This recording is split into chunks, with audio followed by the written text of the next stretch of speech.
The screen stutters before it even begins. A fragment of a video file, shaking, color drained, fighting to stay alive, flares across the frame. For a moment, all we see is darkness, the kind that swallows light whole. Then, the sound of rushing water rises beneath a thin veil of static. A whisper slips through the distortion. Barely a breath.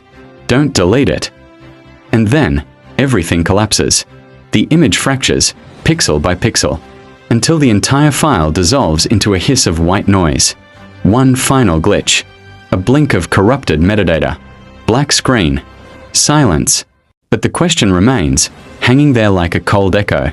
If the truth disappears from your phone, does it still exist? Because somewhere near that dam, near the abandoned mine shaft that locals pretend not to talk about, an eyewitness claims they saw something. Something they weren't supposed to see. Something they were allegedly told to erase. And at the center of this vanishing digital trail is one name. Gus Lamont. Missing. Unaccounted for. Surrounded by a mystery that keeps deleting itself, piece by piece.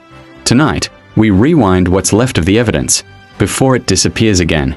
To truly understand the shadow that fell over this remote community, we must first look at the light that was Gus. Gus Lamont was 4 years old, a child whose presence was defined by a shock of bright blonde curls and a mischievous grin. His daily routine, like many children on isolated farms, was one of simple freedom, exploring the dry creek beds and vast paddocks of the family property.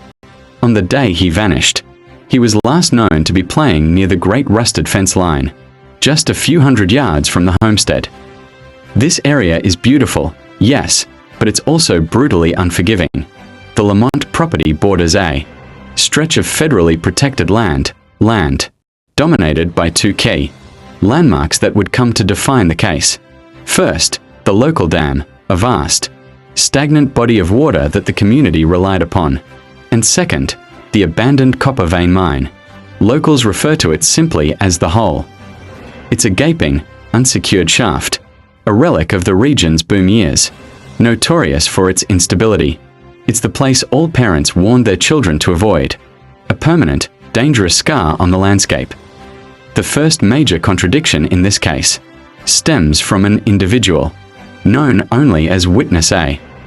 Unlike the search teams who scoured the area for days, this person was a local transient, with an intimate knowledge of the area's hidden paths. They claimed they were near the dam that evening for reasons they initially kept private. While their background presented challenges to investigators, their testimony was precise.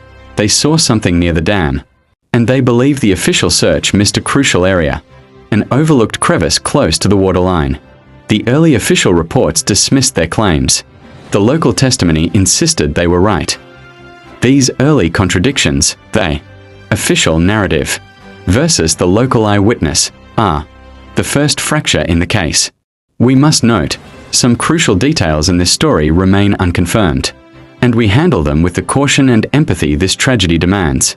Our purpose is not to accuse, but to shine a light on the facts. But beyond the reports and the conflicting testimonies, is the emotional core of this story, a community unsettling, wondering if a predator had walked among them, and a family left in permanent limbo. This is the emotional foundation upon which the mine shaft mystery was built. This is just the beginning of the horror. In our next act, we dive into the chilling forensic evidence and the police theory that changed everything. You cannot miss it. Don't let this story vanish into the cold case files. Hit the subscribe button and the notification bell now to ensure you are instantly alerted when we uncover the truth behind the dam, the mine shaft, and what truly happened to Gus Lamont. The discovery of Gus Lamont's body near the dam was not the end of the mystery. It was the beginning of the most disturbing chapter. We turn now to the forensic reconstruction of the crucial moment the eyewitness stepped forward. According to their statement, at exactly 4:47 p.m., mere hours after Gus was reported missing, they were positioned behind the dense scrub, overlooking the dam's northeastern bank. They claimed to have heard a distinct sound, not a cry for help, but the sound of a heavy object being dragged. This was followed by a brief, muffled splash, Crucially, the witness immediately tried to document the activity using their cell phone. When investigators later analyzed the phone, a chilling picture emerged, captured not on film, but in the metadata. The digital timeline is fraught with anomalies. The official log shows a series of 5 photos taken between 4:48 p.m. and 4:51 p.m., the exact window the witness claims to have been observing the activity.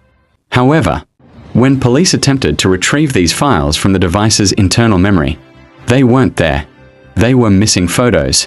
The file paths existed, but the images themselves had been deleted, not through standard means, but by a deeper software deletion.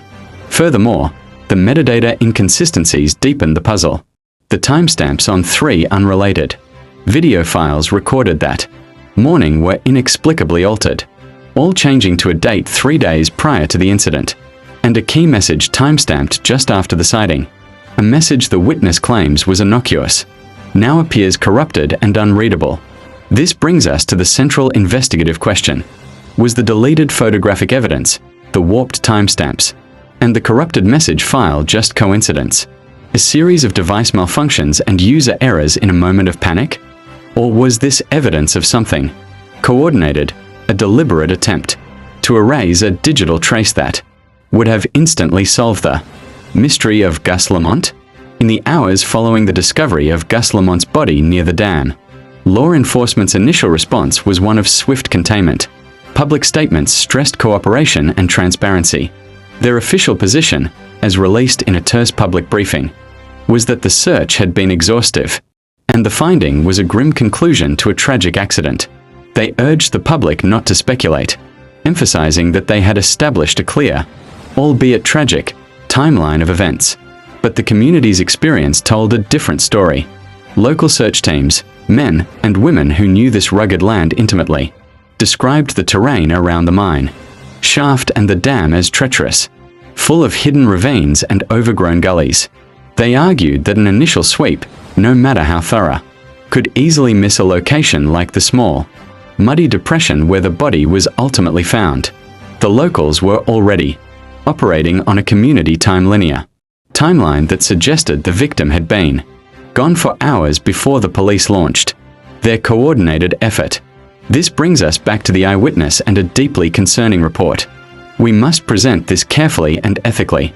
According to multiple sources close to the initial investigation, the eyewitness who came forward with the digital evidence was reportedly told by a commanding officer to delete what they saw, to purge the digital traces and stick to the official narrative of an accidental drowning. If true, this act fundamentally compromises the integrity of the initial investigation. The discrepancy between the official police timeline and the community's timeline is stark. While police focused their early efforts miles away, the community searchers were already gravitating toward the dam and, crucially, the abandoned mine shaft. Why the mine shaft? Because of its history. This structure has been the subject of numerous safety warnings and prior incidents, a known environmental hazard and a recurring point of local tragedy. It's a place that draws danger to itself. The evidence trail, particularly the digital trail map, paints a more complicated picture than the official narrative allows. Officials say there is nothing to hide, that the digital anomalies were merely device malfunction, and the search was flawless. However, when we overlay the eyewitness's GPS data with the official search grid, it reveals that a critical 20-meter zone near the dam's edge was inexplicably left unchecked. A small gap in the grid, a blind spot, where the body was later recovered. This gap is the point where the official narrative breaks down and the community's dark suspicions begin to take hold. In the wake of the initial investigation, a devastating silence fell over the small community, a silence soon fractured by fear and boiling frustration. The official verdict of an accidental drowning near the dam clashed violently with the whispers that swept through local forums and neighborhood chats. Rumors became the currency of the town. Online debates raged, fueled by the leaked details of the missing photos and the corrupted timestamps. The community, desperate for justice for young Gus Lamont, began its own digital investigation, issuing constant calls for transparency that went unanswered. For the Lamont family, the silence was a deafening torment. Their emotional toll was compounded by the knowledge that a key witness was reportedly silenced, and critical evidence had vanished into the digital void. Sleepless nights, unanswered questions, and the relentless cycle of what if defined their days. They were not just grieving, they were fighting the erosion of the truth itself. The Gus Lamont case quickly became a flashpoint for a modern dilemma. Who owns the truth once it's digital? When evidence can be deleted, metadata altered, and an eyewitness told to self-censor. The power imbalances between the individual and official entities become brutally clear. The trauma for the eyewitness, that agonizing pain of witnessing something you can't prove, because the evidence simply vanished, is a psychological wound that may never heal. This tragedy explores broader, more unsettling issues than just the death of a child. It highlights the digital fragility of our evidence, the chilling ease with which data can be manipulated, and the inherent power imbalances when a local, vulnerable eyewitness stands against the machinery of an official police statement. The story of Gus Lamont is a dark testament to the erosion of truth, a powerful warning that when a community loses faith in its institutions, the shadows of doubt can consume everything. As we leave the desolate landscape of the dam and the shadow of the mine shaft, we return to the most persistent symbol of this case, the corrupted video file. It remains, in the digital void, a potent symbol of a truth that was either deliberately suppressed or accidentally lost, a silent testament to the fragility of evidence and the difficulty of finding justice. In a story where the key proof vanished, the Gus Lamont case leaves us with profound, unsettling questions. What truly happened in those critical minutes near the mine shaft? Was it a simple, tragic accident compounded by error? Or did the digital files vanish because they held the key to a far darker secret? And why, despite the official narrative, does the eyewitness memory, the human element, remain so unshakably strong? We may never know the full truth of what happened to young Gus Lamont, but in a story so clouded by contradiction and digital suppression, seeking clarity is its own form of justice.